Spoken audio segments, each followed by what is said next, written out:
Thank you, Rich. Hello, everybody. As Rich just says, you know who I am. My name is Vincent Rose. If I'd appreciate if my father, Tom, and my mother, Rita, would just stand up briefly.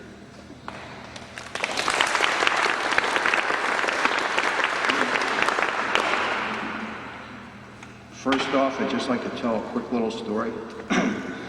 I'd like to thank all of you night fighters. When I graduated from high school, I got out of high school, started working in a trade as an apprentice, had my, had my own car, went to parties, chased girls, had a high old time. And I was able to do that because when a lot of you guys graduated from high school, you went off to war. Thank you.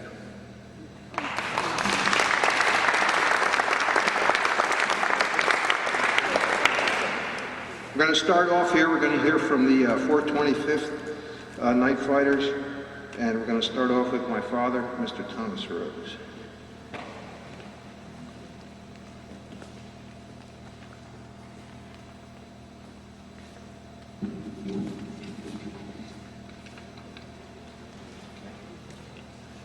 Well, we had just moved up to Colmier, and it was on a day exactly like we had. Beautiful sunshine, it was gorgeous out.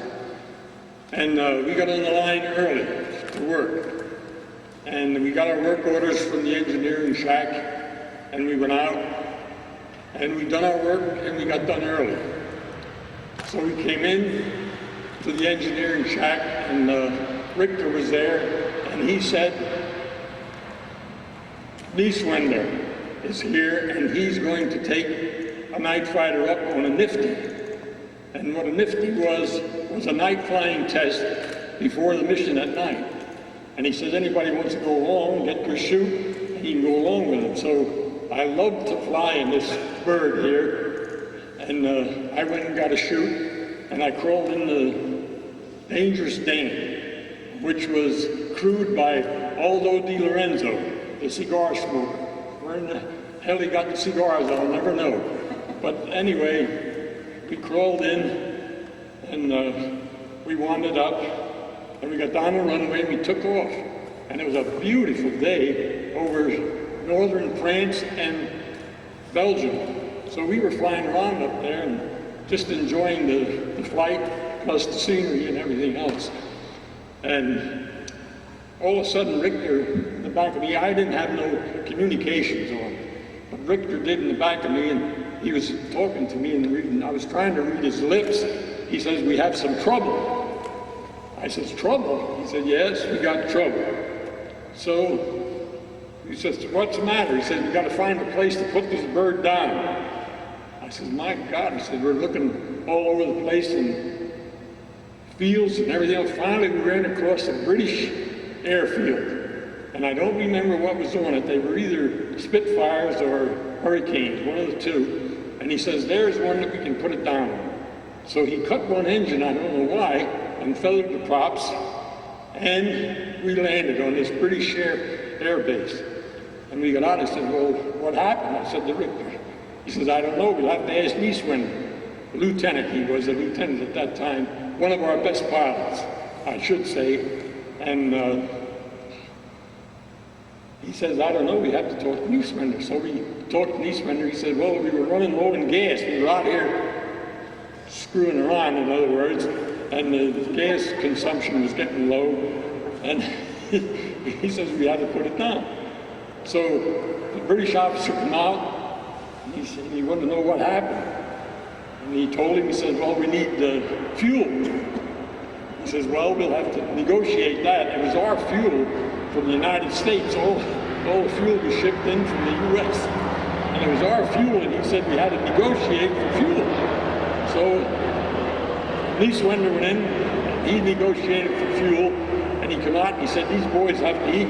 There was two of us in the plane. He said, these boys have to eat. So he said, well, the officers' mess is up there, and the enlisted men, the NCOs, is down there. He says the NCOs, which was Richter and myself, had to eat down there, and the officers, he said, wait a minute, Richter was a man. He says, these guys are going to eat with me. We're either going to eat in the officers' mess or we're going to eat in the NCO's mess. So we finally ate in the officers' mess. Bland English food and tea. That's all we ate for 2 days. And so anyway, we negotiated for gas, and it was tough. We got the gas, he filled up, and 2 days. we took off. We got back to the base, and I got out, and Aldo Di Lorenzo was there. He was from Bayonne, New Jersey. And he said, what happened to you guys? He said, you were reported missing in action. Missing in action? I said, you weren't missing in action. He said, we put the bird down on the British Air Base and got gas and got back to Coulommiers. We were stationed in Coulommiers. So it was funny. We reported missing in action. So here I am. I'm still here. My name is Thomas Rose. My serial number is 33-622-361. I was a 555. That was my MOS. And me, along with my buddy, Johnny Linseski, we were the sheet metal workers in the engineering section. And the engineering section was run by Captain Johnny Allen, whom we never found. And his assistant was Joe Kirkhoff. Well, I found Joe, and we come up with a list of all the people that were in the 425th, all the NCOs, and he took care of the officers. So, what our job was sheet metal work. We done a lot of sheet metal work, and we came out in the line every day, and we had the equipment. We had the cleat track, we had a 2.5 ton with generators, and the air compressors to do our jobs, and we had plenty of work. There was always work, flak holes in the planes, and we done our work on the fabric, plexiglass, and the sheet metal. But one of the jobs that we done on the P-61 was in the tail. Lieutenant Trumbley said, we want to get all the communication systems from the front to the back because the ROs didn't have too much room up there with all the communications. So we built the structures in the back on 4 aircraft, and then we got stopped. And Trumbley almost got court-martialed for modifying these airplanes out in the field. So we stopped, and he never did get court-martialed, and we didn't get reprimanded either for doing the job. But anyway, that's about the size of our work. And one thing I want to say in closing was I was proud to be a part of the 425th NightFighter Squadron, who helped, I say help, to keep these birds flying in the night skies in Europe. And I want to say one thing. I want to personally thank